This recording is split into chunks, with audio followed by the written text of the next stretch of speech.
अभी पानीपत की कुछ समय पहले घटना घटी, एक 6 वर्ष की बच्ची, नाबालिग बच्ची, नर्सरी में पढ़ने वाली, 6 वर्ष की। कितनी आयु अपने घरों में अपनी बच्चियां हैं, मेरी भी बच्ची है 6-7 वर्ष की। एक 41 वर्ष का एक युवक जो शराब के नशे में धुत था, बच्ची खेल रही थी, उसको उठा करके ले गया और एकांत में ले जाकर के उसके साथ दुष्कर्म किया और बड़ी बेरहमी से निर्दयता पूर्वक गला घोंट करके उसको मार करके झाड़ियों में फेंक दिया।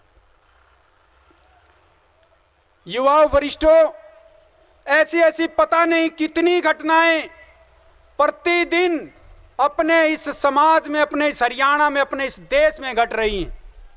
और दूसरी तरफ दावे हैं कि हम विकास कर रहे हैं। सर्वहित पार्टी का जो सबसे जो मुख्य एक एजेंडा, हम नशा मुक्त समाज चाहते हैं, हम अपने युवाओं को नशों से बचाना चाहते हैं। दूसरी तरफ अगर सरकार की बात करें, सरकार क्या चाहती है? अच्छा विचार करो, जिस घर का नौजवान नशे का आदी हो जाए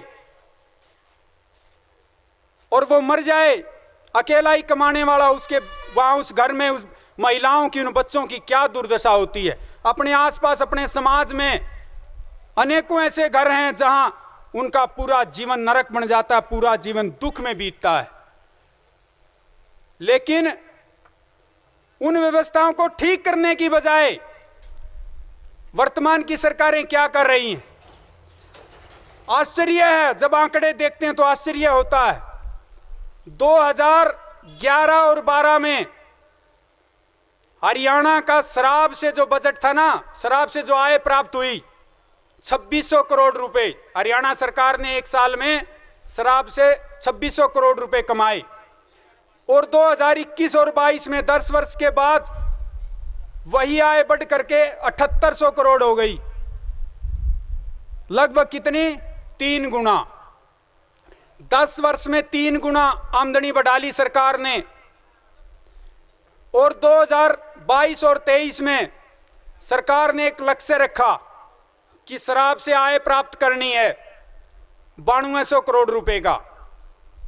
पिछले साल कमाई की थी 7900 करोड़ की और अगले साल का टारगेट रखा 9200 करोड़। कितने ज्यादा हुए जी? लगभग 1300 करोड़ रुपए ज्यादा कमाने हैं। ज्यादा कमाने हैं तो क्या करना पड़ेगा? या तो शराब का रेट बढ़ाना पड़ेगा या फिर शराब की बिक्री बढ़ानी पड़ेगी कि ज्यादा से ज्यादा शराब बेची जाए।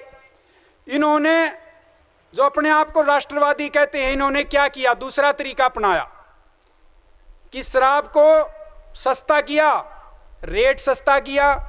ऐसी ऐसी योजनाएं लेकर के आए कि प्रत्येक युवा तक ये पहुंचे, आसानी से पहुंचे। हरियाणा में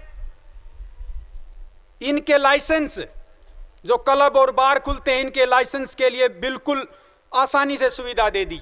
पूरी रात तक, देर रात तक चाहे बार खोले रखें। ये इस साल किया है परिवर्तन।